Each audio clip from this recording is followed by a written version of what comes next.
बोलो बाके बिहारी लाल की जय, सनातन धर्म की जय। प्रभु कहते हैं कि कृष्ण ने अपने उपदेश में कहा कि अपने दुख दर्द छिपाने का बस बच्चा एक ही नज़रिया है। जब पूछे कोई कैसे हो, हम कह देते हैं सब बढ़िया है। चेहरे पर मुस्कान लिए वाणी में रहते हैं बस रस घोले स्वप्न सरीखा ये जीवन जो शरक कहाँ हौले हौले। अश्रु किन्हें हम दिखलाएं, किससे हम मन की बात कहें। बेहतर लगती पीड़ा अपनी भीतर अपने आप चुपचाप सहें। कुछ पीड़ा सुन मुस्काएंगे, कुछ नमक छिड़क कर जाएंगे, कुछ पाप पुण्य का लगा गणित पापों का फल बतलाएंगे। जिसकी जिह्वा हम पकड़ेंगे, जिसके होठ मिलाएंगे। ऐसा बोला तो क्या बोला, किस किस से लड़ने जाएंगे। चुपचाप सुनेंगे तादों को, दिल अपना भी एक दरिया है। फिर पूछेगा हाल कोई तो कह देंगे सब बढ़िया है, सब बढ़िया है। भगवान कहते हैं यही कह दो। कोई भी पूछता है कैसे हो, बढ़िया है, बहुत अच्छा बहुत अच्छा बहुत अच्छा है, बहुत ही बढ़िया है। यही हमें सब बहुत बड़ी परंतु ये हमें मिलता कहाँ से है? ये ज्ञान हमें केवल और केवल सत्संग भजन प्रभु की शरण में जाकर मिलता है। एक संत ने अपने शिष्य के साथ जा रहे थे। अचानक बारिश तेज हो गई, नदी में पानी बढ़ गया। लौटने का रास्ता एक ही था जो सकरा था। पुल था, उस पर भी पानी बह रहा था। गुरु ने शिष्य से कहा मेरा हाथ पकड़ो और निकल लो। पर गुरु जी के बार बार कहने पर भी शिष्य नहीं माना, तो गुरु ने हाथ पकड़ा और खींच कर नदी के बाहर डाल दिया। मेरा हाथ पकड़ लो, सुनते नहीं हो। इस पर शिष्य ने क्या उत्तर दिया? शिष्य ने उत्तर दिया, दिल छू जाने वाला उत्तर दिया, मेरे गुरु मैं भी तो कमज़ोर, इतना कमज़ोर हूँ कि मुझे खुद पर भरोसा नहीं था। यदि मैं हाथ पकड़ता तो छूट सकता था, लेकिन मुझे आप पर पूरा भरोसा था। यदि अपने हाथ पर होता तो कभी भी छोड़ेंगे नहीं, इसीलिए मैंने हाथ नहीं पकड़ा। हम भी यही करते हैं, प्रार्थना करते हैं पर प्रभु को अपना हाथ नहीं देते। जब हम प्रभु को अपना हाथ दे देते हैं तभी जाके हमें सार्थकता मिलती है। जब तक हम पकड़ते हैं तब तक हाथ छूटता है, लेकिन जब भगवान हमारा हाथ पकड़ लेते हैं तब वो हमको नहीं छोड़ते हैं। कृष्ण भगवान कहते हैं किसी से भी तुमको प्रेम करना है तो प्रेम हमेशा निस्वार्थ प्रेम करोगे तभी तुम सार्थक होगे। जब हम सोचते हैं कि हम एक फूल चढ़ा रहे हैं तो भगवान से हम प्रार्थना करते भगवान ये दे देना, नहीं, भगवान को कुछ लेने की ज़रूरत नहीं है। भगवान को केवल और केवल मन से याद करने की ज़रूरत है। निष्ठा से जब हम मन से केवल याद कर दें, भगवान को क्या हम फूल चढ़ाते भगवान ले जाते, भोग लगाते ले जाते, नहीं। भगवान प्यार भाव के भूखे हैं। पुराने समय की बात है कि व्यक्ति के परिवार में बार बार वाद विवाद होते रहते थे। वो इस बात से बहुत दुखी रहता था कि तंग आकर उसने एक दिन सोचा कि अब मुझे संन्यास लेना चाहिए, और इस बार वो घर से बिना किसी को कुछ बताए सब कुछ छोड़कर जंगल की ओर निकल गया। जंगल में उसे एक आश्रम दिखाई दिया। वो आश्रम में पहुंचा तो उसने देखा कि एक संत पेड़ के नीचे बैठकर ध्यान लगा रहे हैं। दुखी व्यक्ति संत के सामने बैठ गया और उनका ध्यान खत्म होने के बाद इंतज़ार करने लगा। जब संत का ध्यान पूरा हुआ और उन्होंने आंखें खोली तो व्यक्ति ने संत से कहा, गुरुदेव मुझे अपनी शरण में ले लीजिए, मैं आपका शिष्य बनना चाहता हूँ। मैं सब कुछ छोड़कर भगवान की भक्ति करना आया हूँ। संत ने उससे पूछा कि तुम अपने घर में किसी से प्रेम करते हो? व्यक्ति ने कहा कि नहीं, मैं अपने परिवार में किसी से प्रेम नहीं करता। संत ने कहा क्या तुम्हें अपने माता पिता भाई बहन पत्नी और बच्चों से किसी से भी लगाव नहीं है? व्यक्ति ने संत को जवाब दिया, ये पूरी दुनिया स्वार्थी है। मैं अपने घर परिवार में किसी से भी स्नेह नहीं रखता, मुझे किसी से लगाव नहीं है, इसलिए मैं सब कुछ छोड़कर संन्यास लेना चाहता हूँ। संत ने कहा भाई तुम मुझे क्षमा करो, मैं तुम्हें शिष्य नहीं बना सकता, तुम्हें अशांत मन को शांत नहीं कर सकता हूँ। ये सुनकर व्यक्ति हैरान रह गया। संत बोले अगर तुम्हें अपने परिवार से थोड़ा भी स्नेह होता तो मैं और बढ़ा सकता था। अगर तुम अपने माता पिता से प्रेम करते हो तो मैं इस प्रेम से बढ़कर तुम्हें भगवान की भक्ति में लगा सकता था, लेकिन तुम्हारा मन बहुत कठोर है। एक छोटा सा बीज ही विशाल वृक्ष बनता है, लेकिन तुम्हारे मन में कोई भाव ही नहीं है। मैं किसी पत्थर से पानी का का झरना कैसे बहा सकता हूँ। इससे सीख क्या मिली? इससे सीख मिली कि जो लोग अपने परिवार से प्रेम करते हैं, माता पिता का सम्मान करते हैं, वे लोग भक्ति उन लोगों की भक्ति सार्थक होती। जिनको अपने माता पिता से सर्वप्रथम प्रेम ही नहीं है, उनकी भक्ति क्या, उनकी भक्ति में कोई अंश ही नहीं है। वो केवल एक दिखावा करते हैं। वास्तव में प्यार किसे कहते हैं?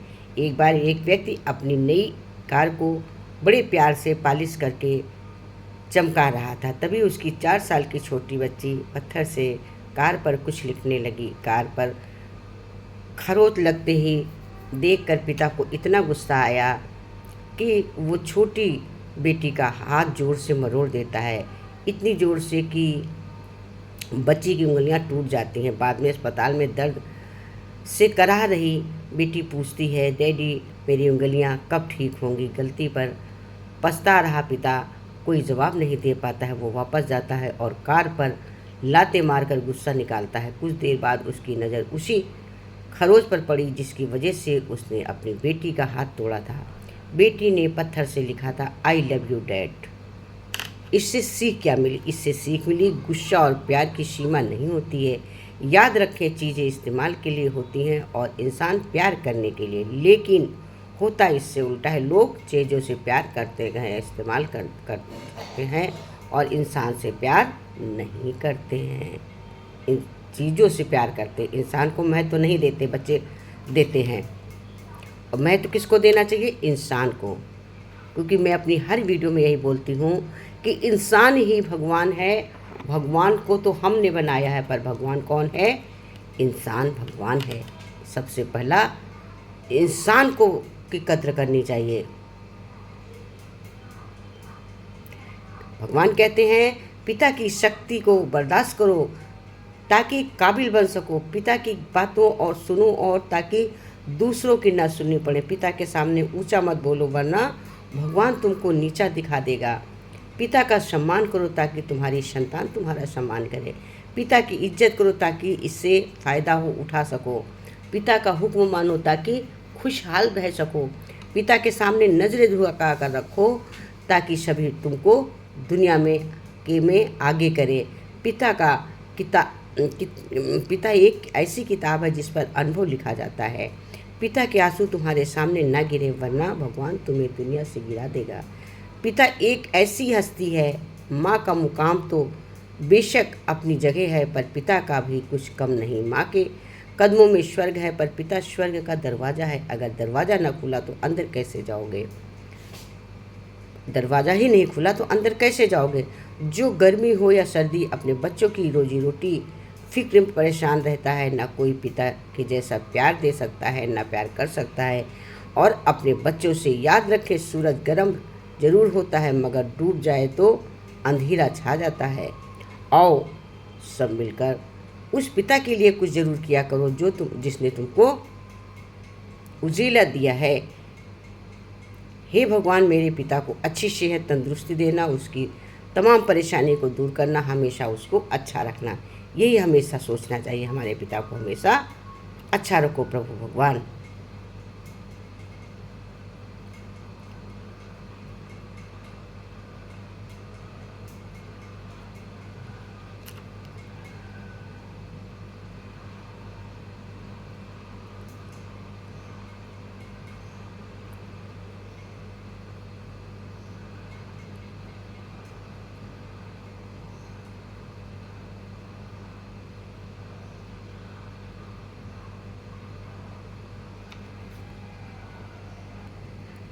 ओ नाम तेरी राधा रानी का जिसने गाया है।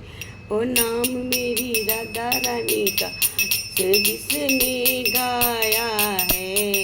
पाके बिहारी ने उसे अपना बनाया है। जिसने गाया है, बाके बिहारी ने उसे अपना बनाया है। नाम मेरी राधा रानी का जन राधा कृष्णा राधा कृष्णा राधा कृष्णा। ओ जप राधे जय श्री कृष्ण, बोलो जय श्री राधे। नाम मेरी राधा रानी का सदा, मेरी राधा रानी का देता सहारा है। नाम मेरी राधा रानी का सदा देता सहारा है। तू भी एक बार जप ले, ये नाम बड़ा प्यारा है। तू भी एक बार जप ले, ये नाम बड़ा प्यारा है। नाम मेरी राधा रानी जिसे जिसने गाया है, आके बिहारी ने उसे अपना बनाया है। बाके बिहारी ने उसे राधा राधा नाम वाली तेरी जिसने माला है, राधा राधा नाम वाली तेरी जिसने माला है। उस पर वीर गया मेरा मुरली वाला है, राधा राधा नाम वाली माला जिसने तेरी, उस पर वीर गया मेरा मुरली वाला है। मेरी राधा रानी का जिसे जिसने गाया है, बाके बिहारी ने उसे राधा नाम का तो पागल जमाना, राधा का तो पागल जमाना।